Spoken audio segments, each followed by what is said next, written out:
Hi, Dawn and Janine here again. And today we're talking about, are you afraid to sell? This is a huge topic.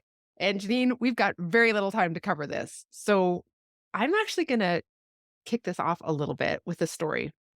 So I love to sell. I love it. I wasn't always that way, but I love it. And it's the area that I probably help people the most in. But one thing I wanted to just tell you about, and this is just a story. I live in Guatemala, and in tourist areas here, there are many, many men and women, but a lot of women who are selling everything from literally bird seed to give to the birds in the park, all the way to like a shirt that takes them a month to make because it's hand woven.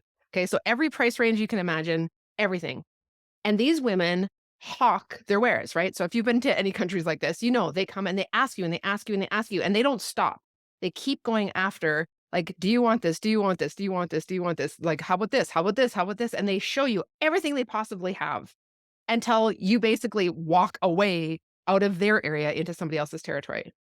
And that woman knows that she only has a certain amount of time in order to catch your attention, to sell you what she has, and if you don't buy from her and you want anything that she has or anything like what she has, there are 50 other women who are all waiting to sell it to you.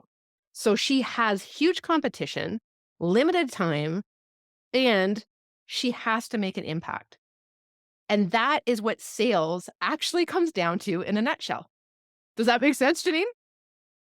Yes. And I think instantly, and I'm sure this comes up for a lot of people. I mean, that's such a clear, perfect example.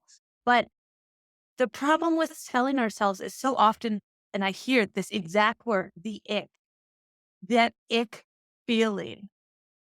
So, what do you have to say about that ick feeling of selling? I think the thing that we miss when it comes to selling is that we don't get that we sell all the time, like all the time, right? If you went to a good movie, if you went to a good restaurant, if you read a good book, you tell other people about it. You sell it for that company. If not, you're not getting any benefit out of it, right? But we do sell things all the time. And we don't care because there's no attachment to the outcome. If they don't read the book I recommended, that's their loss, right? But if I'm asking you to buy something that is me, right? I made it, I produce it, I offer it, whatever it is, suddenly I put all this emotion and meaning into whether you say yes or no. And that's where the ick factor comes in. And you then change the person you are. And you do not recommend the way you do a book. You suddenly have to put on a sales hat and become this different person that feels totally inauthentic and awful and not like you because you think you have to sell them the thing and not just be yourself and have a conversation. Now, you are actually the person who really helped me through sales calls. You've seen me at the beginning and you've seen me at the end. And I mean, there is no end. There's always a constant evolution.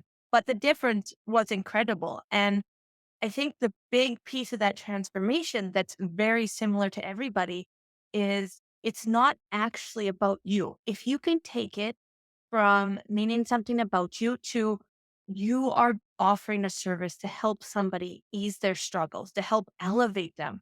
Suddenly you're going from a place of service rather than, oh, what will they think about me if I make this offer? What will they think?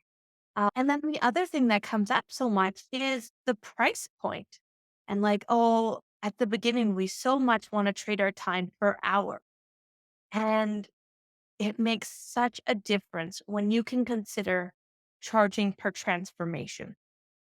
Because if it takes somebody 50 hours to give you the transformation you want and it costs $10,000 to work with them, or you get one person for one day and it costs $10,000 and you have that same transformation, which is more valuable. And it's really taking things out of the quantity to really the quality and really valuing your time and you. Yes. Yes, and the other thing with all of that is to take it back to the book idea or, recommending something to somebody. When you think about why is it that you recommend a book?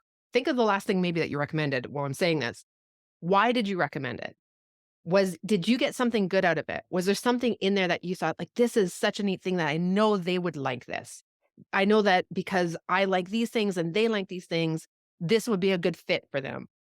That's how we have to approach our business when we're having somebody sitting there in front of us and we know that what we have can do this for them.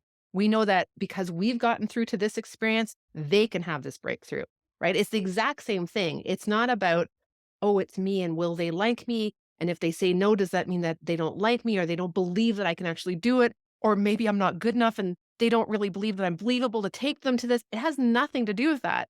It's really just helping them see that you are the person that can take them from where they are today to where they want to go in a way that is exciting and feels good and is authentic. And so you have to really love what you're doing and know that what you have to offer is going to change their world. And so why wouldn't you want them to do that?